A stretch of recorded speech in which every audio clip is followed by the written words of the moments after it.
So, ang gagawin natin, paano po yung pagpili mo naman, syempre, volume tong mga stocks mo. Tapos, ang labanan lang, ang elimination, 3, 4, 5, yung mga ganun. Paano yung pagpili ng Edlum Lumbres ng stag kung paano ba angat, chapol, ano po ba yung mga karakteristik mo? Have mercy on me, a sinner.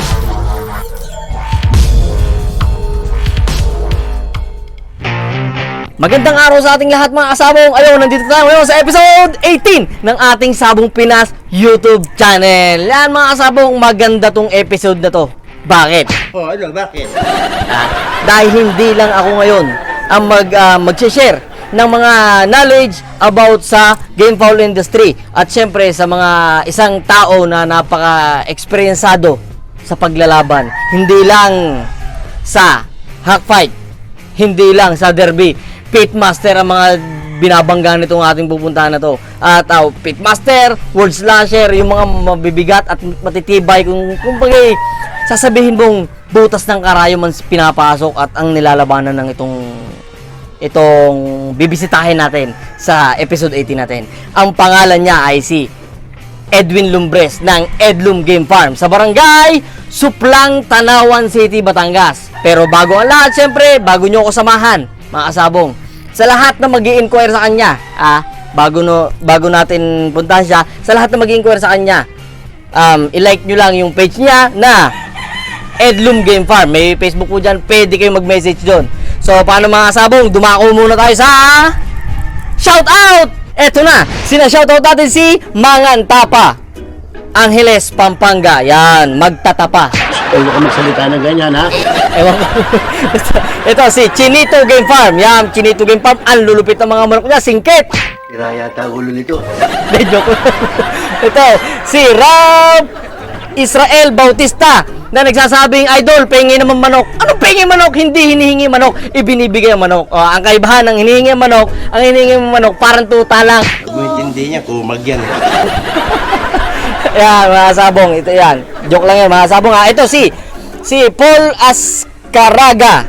Yan, at si Quaresma family ng Kita-Kita San Jose. Yan, tapos si Jordan Radasa, John Kenneth Vallares, Jonathan Johnson ng Misamis Occidental Mindoro. Ay, hindi pala. Relax ka lang. Si Jonathan Johnson ng Misamis Occidental Mindanao. At si Leo Geraldo Barupo ng Leyte, Jerry Cristal Bercancil, Bernard Corpus, Gemma Padua ng Kuwait, at si Marky Palencia ng New York City, USA. At syempre, hindi natin makakalimutan dyan si Dennis Aya at si Jose Sumagi. Si Jose Sumagi, ikakasal na yan. Biruin mo nga naman ang aking kumparing yun talagang maminapaibig pa Kaya tinatawag na reflexes! De joke lang. Ayun, sina-shoutout ko kayo lahat. Pasensya na, medyo mahaba yung shoutout ngayon kasi sobrang dami nagre-request. In-adjust ko na. So mga kasabo, medyo nagmamadala ako magsalita dahil malilay tayo sa usapan natin ni Sir Edlum Lumbres. Baka naman mainip at sabihin naman mayabang ang Sabong Pinas. Pinaghihintay siya. Hindi natin pwedeng paghintayin itong ating bibisitahin to dahil ito ay legend na, mga kasabong. So, paano? Tara na!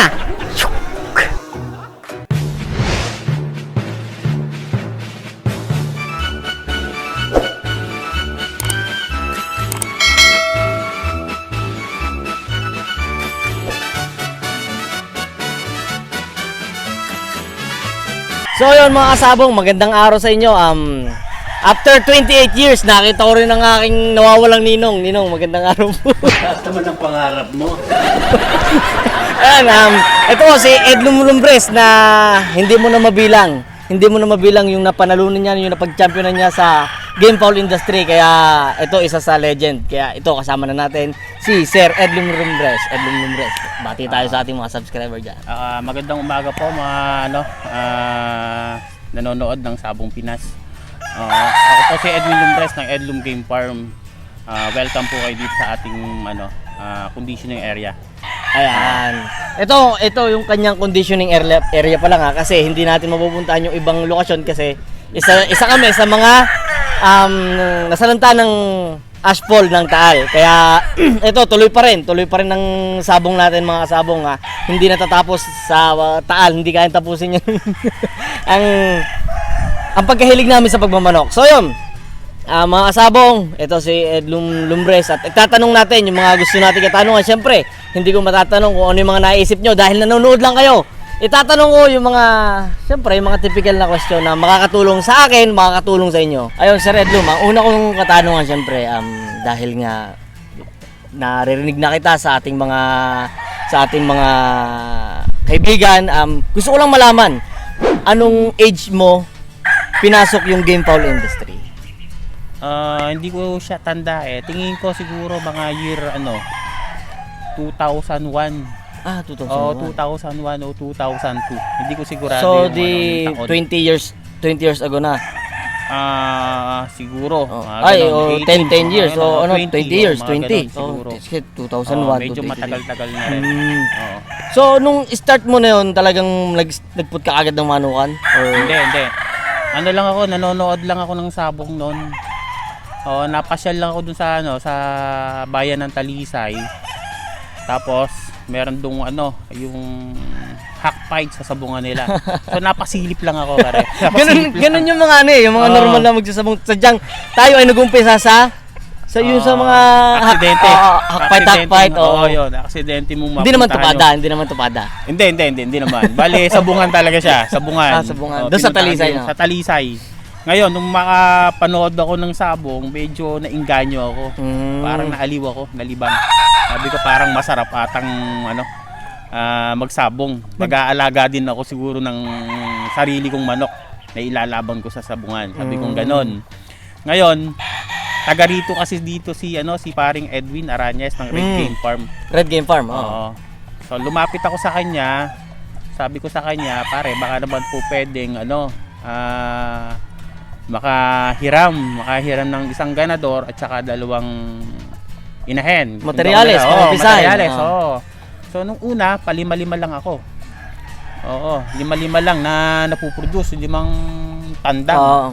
Ayun, ang bloodline nito is yung galing kay parang Edwin, yung niya, mga kelso at saka sweater niya. Okay. Doon ako nagsimula. Talagang noon pa naman sweater na din si pero nung una wala pang hindi pa siya tawag dito, yung madalang pa yung ganung klase ng manok. Kasi nung una ay kagaya nung sa Talisay, medyo alam mo na, yung dugo nila medyo malalabnaw pa. Pero ngayon, unlike ngayon, talagang dugo, na tayo. puro ng dugo. Pare-parehas na tayo ng manok. Swertihan na lang. Ayun. Ganon.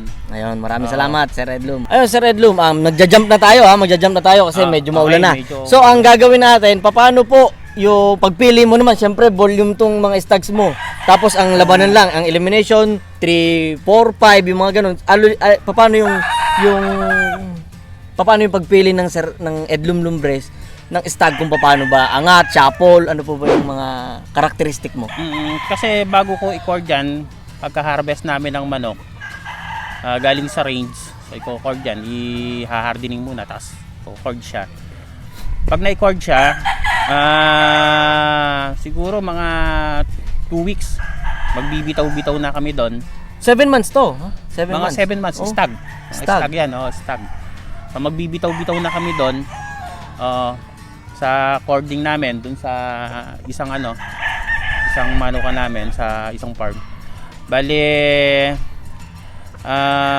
yung naka-cord na 200 to 300, mamimili na kami doon ng panlaban. Doon na kami mamimili ng panlaban.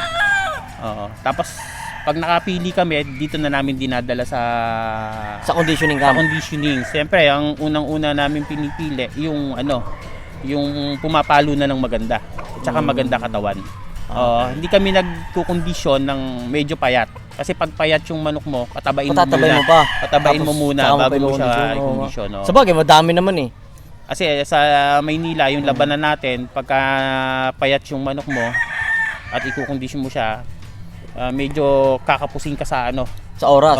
Sa araw. Kasi kami paghahanda namin medyo matagal eh. Hindi kami sa 21. Inaabot kami ng 1 buwan kalahati hanggang 2 months. bago namin ilaban yung manok para Stag to, stag. stag. Okay. Para medyo ano na sila, medyo Sanay na. sanay. Oo, hindi kami ano dun sa iba kasi 21 days lang. Kapos yun. Kulang yung araw na yon. Para sa akin ha, hindi ko naman Oo, pinapakuhan. hindi kasi yun naman nga, yung iba-iba. ibang handler. Iba-iba Oo. talaga yung tulad ng sa hack fight, 'di ba, ang paghahanda niyan kung ilan ang days ang ano, tapos sa derby talagang Hindi, sa pandiin amin, na yan. mga hack fight, mga derby, Oo. iba yung mahaba siyang nahanda. Mm. Medyo lamang-lamang ka sa laban pag matagal-tagal siyang nahanda. Pero pag minadali mo, parang kanin yan eh. Mm. O madaliin mo, parang hilaw. Yun ang maganda. Oo, hindi pa siya ano. So, kailangan talaga medyo matagal-tagal. Para sa akin lang ha. Oo. Yun ang Maraming salamat, Sir Edlum. So, lilipat tayo dun sa kabila. Ulan. So, yun mga sabong, medyo lumipat kami ng place dahil inabot kami ng ulan dun sa gitna ng ng maaliwalas ng cording. So, yun, syempre, Sir Edlum, ang mga manunod natin is tulad kong baguhan. Baka naman po makakahingi kami sa iyo ng pointers about sa conditioning at sa pointing. Syempre, yun yung pagtatalunan ng ating naming mga baguhan eh. Kung paano ba talaga yung pointing na na stage. Para sa inyo pong palagay, ano po ang pinakamagandang point ng manok? Sa conditioning Sa muna. conditioning na. Sa Kasi kami naghahanda kami ng manok. Ginagawa namin sa gabi na kami naghahanda, hindi kami kagaya ng iba na sa madaling araw. Sa gabi. Sa gabi kasi napupuyat yung mga tao, naawa naman ako. So ginagawa namin siguro mga alas 8 ng gabi. Nagpapalakad kami dito pero hindi namin inilalagay sa stretch pen, yung 3x3. Gawagin namin. So hindi kami automatic pinapalakad namin dito yan. Isa-isa? So, isa-isa pinapalakad namin siya. So ito, ang laman nito 100, almost siguro mga 130, mga ganan. Ang ginagawa namin, ano lang muna, 20-20. Kasi kung palalakarin natin lahat siya, masyadong madami. So lakad, tapos yung kahig, yung sampe, papapaluin mo yung manok na May catch ka. Oo. So yun, hard yun. Kahit stag kami, hard kami. Tigda dalawa ng ganon. Araw-araw? Araw-araw sa loob ng 12 araw. Okay. Oo. Mahaba lang ang pahinga. Bago laban. 12 araw na yon. After ng 12 araw, pang 13 araw, siyempre, bago yung pang-7 araw muna, binibitaw muna namin. So, pagdating ng 12 araw na puro ganon, pang 13 araw, ligo na yan, tapos naka-cord na lang sila. So, ayan, pag naka-cord na yan, nahanda na namin, alam na yung gagawin, ano na yon, weekly na namin binibitaw yon, every 7 days. Oo, Maganda na bumrek, syempre. Oo, siyempre, bumabalik na yung dating katawan nila. Yung nawala sa kanilang bumabalik na uli. Kasi napagod na, stress to eh, stag to eh. So, ganun yung nangyayari. Tapos, siguro nakakailang linggo pa sila naka-cord. Siguro mga 3 weeks, 4 weeks, ganyan. Hanggang sa sa araw na ng laban nila. So yung sa pointing naman namin, ano yan, pero yung sa conditioning, binibitaw namin ng malayuan muna. Kung stag siya, sa stag, alam ba, stag, binibitaw namin siya sa kak. Ganun siya. Yung mga sabong magandang yung ano yun. Stag, malayo yung bitaw namin, kasi para matuto siya. Yung stag, gumigiri kasi yan. Pag kak yung kalaban mo, nakaabang lang yung kak niyan. So matututo yung stag mo. Pag binitaw mo yun, gano'n yung aming laging malayo yung agwat para matuto siya na wag siyang gumiri. Pag gumiri siya, kak yung kalaban, papatayin talaga siya ng kak. So ganun yun. Ang isa pang logic doon, na tawag dito, yung hindi na siya mabibigla sa lakas ng palo. Minsan kasi naririndi yung stag eh, no? Pagka mga pangalawang bitaw, ganun pa rin siya, gumigiri pa rin. Pangatlo, natututo na siya, alerto na siya. Kahit stag siya, nakakameron siya ng utak. Araw-araw yun, araw-araw, hindi. Sa unang mga sa unang linggo, yung bitaw, yung mga bitaw na yon, sa mga bitaw na yon. Pero yung kahig-kahig lang, parehong stag lang yun. Pero pagka bitaw na, kak na yun, pare. Kak na. Maganda yung mga sabong yung ginagamit namin. Sabihin nila, mababalian sila ng ng kak kasi malalakas pumalo, mas mababalian sila ng kalaban sa sabungan. Oo, Pagka tama. sinipa, Tsaka pag nabalian sila dito, edi hindi na sila kasali. At saka matututo sila talaga Oo. pag kak yung kalaban. Ngayon sa pointing naman, kasi yung amin, siguro 1 day before the fight, ano yan, halimbawa, mula ngayon, nagkondisyon ka ng manok, yung araw ngayon, hanggang sa 1 day before the fight, naka-cord lang siya. Hindi namin siya kinikiping. So, pag maganda panahon, oo, naka-cord pa rin. Pag sobrang Pero init, sa gabi, ano na yan, halimbawa mga alas 6, alas 7 ng gabi, 1 day before the fight yan ha, saka namin siya kinikiping. Pero, hindi namin yan kinikiping. Hindi kami nagkikiping. Halimbawa, 3 araw, bawal laban, hindi kami nagkikiping. 1 day before the fight lang yan. Kasi kaya namin kinikiping, iniiwasan namin yung patak ng ulan. Baka maambunan sila. Siyempre, magpapasa ka ng team. May sipon na kagad dyan. Para hindi manibago yung manok. Para hindi siya manibago. So, ganun lang yan. Ganun lang yung ginagawa namin. Tapos, hindi rin kami nag-i-injection. Ano lang yung kami? Patuka lang. Wala kami subo. Oo. Dinadaan lang namin sa patuka. Yung patuka namin, Ayan, sulitin na natin ha, pati patuka, sineshare na sa atin ni Sir Yung Edwin. patuka namin, Dahil ano gusto niya lahat tayo manalo. ano pa? Platinum. Yung platinum. Nag-endorse pa ako, platinum ha. Yung platinum pellet. Oo. Pellet lang siya. Tapos pag malamig yung panahon, dinagdagdagan namin siya ng mais. Okay. Mga 20 to 30% ng mais. Pero pag mainit, puro pellets lang siya. Wala kaming halong grains. Oo, wala kaming halong grains. Magkakaiba Ganun talaga. lang. Pero ano yun, talagang- subok na namin. Oo, pero talaga kita mo naman kahit sa Pitmaster. Base sa labanan kami. Doon kami sa actual na laban. Hindi kami sa kwento nagbabase. Oo. Sa actual na labanan kami nagbabase. Kumbaga nga parang experience is the best teacher, no? Yun. Gumagalaw doon manok mo, maintain lang na Ganon. Tapos sa sabungan, pagka medyo halimbawa, dinala mo sa aircon, di ba sa Maynila, halos lahat aircon. Oo, no? Kasi nagiging problema yun ng mga kasabong natin eh. Aircon. Tingnan mo kasi yung temperatura sa kwarto na paglalagyan mo. Kasi ang temperatura dito, halimbawa, yung temperatura ng manukan mo 24, so doon sa kwarto na paglalagyan mo, dapat 24 din. Oo, Baka mamaya 18 degrees na pala yung aircon mo, hindi papalo manok mo. Kasi yung sobrang moisture. lamig. Yung Maninibago moisture. siya, maninibago. O kaya 24 yung temperatura dito, 30 degrees naman dun sa kwarto mo, hindi rin papalo manok mo. So kung anong temperatura dito, yun din dapat sa Paano mo sabungan. nababalance eh? Meron kang dapat meron kang pansukat. pansukat. Dapat meron kang ganun. Para kung tsaka, sakaling hindi, pare, kahit kung wala kang pansukat, maramdam mo naman kasi dito yung temperatura. Tansyahan na lang kasi. Alam mo Parang na mas yung medyo malamig dito. Pag lumamig na, ano na yun, mag-aalangan na. Baka mamaya, ba't sasabihin mo, ang galing-galing ng manok ko, pagdating sa sabungan, hindi pumapalo. Tapos sisisihin kung sino-sino. Oo, andun yung diferensya. So lahat ng lahat ng buta, sisilipin mo kung saan ka nagkamali. Tama. Minsan kasi pumapalo dito, pagdating sa sabungan, talaga hindi pumapalo. So ganun yun. Minsan naman sobrang lakas pumalo, shortcutting naman, di mo pansin, di ba? Mga ganun. Doon kaya na Oo, so maraming ganun. Oo. So alamin mo lahat. Tsaka yung droppings niya, kailangan talaga buo. Pagka medyo basa-basa na siya, may diferensya na manok mo. So alamin mo yung diferensya. Timplahin mo, kung aircon man yan, timplahin mo yung aircon mo. So ganun yun. dapat buo talaga Buo yun. talaga siya. Kailangan buo. Pag ihagis mo sa pader, kailangan kapit siya. So ganun yun. Wag pagka basa-basa siya na medyo Pagka yung talagang empty na, yung basa na yung inaano niya. hindi, alam mo na yun. Alam mo na empty siya. Diba? Iba na kasi yung lumalabas doon. Ibang kulay na. Iba na talaga yung pagkaipot. Na hindi yung iipot siya na talagang parang Oo, sa bagay, hindi mo na matuturo lahat. Kailangan talaga kapamo yung kapamo yung ipot ng manok mo. Tsaka dapat kita natin Hindi natin mapapakita yung Pero alamin mo talaga. Kilalanin mo manok mo. Oo, kilalanin mo manok mo. So ganun. Oo. So yun, magandang mga kasabong mula sa conditioning, sa kak, tsaka sa stag, pagbibitawin mo parang malakas na. Tapos yung sa pointing pa, marami tayong nakukuha. Maraming salamat sa Sir Edlum, pero marami pa tayong katanungan dito, syempre.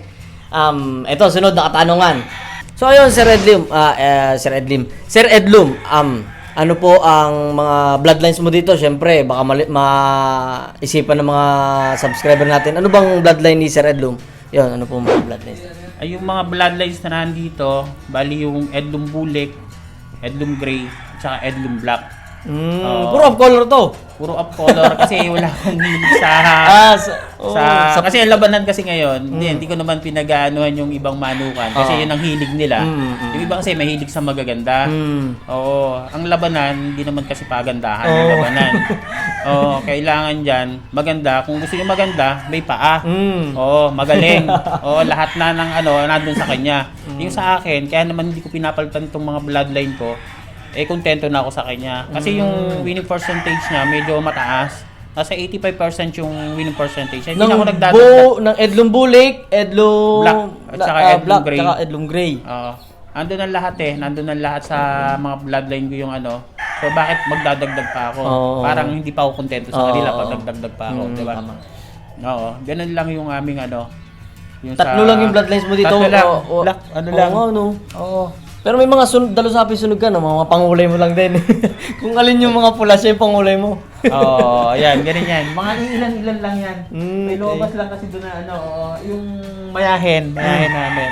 So dati yan, yung mga Sue Wilson ni yung Gilmore, Sue Wilson na nagpapanalo naman galing pa yan dati sa hindi ako nagkakamali sa tatay ni paring Edwin, si Cadabed Arañez. Hindi ako nagkakamali, galing pa yan sa kanya. Mga winning line nila yon. Yung talagang bulik mo dito kakaiba kasi iba yung maganda kasi siyang kompleto na laro nila, umaangat, mataas yung angat nila. Halos pantay balikat.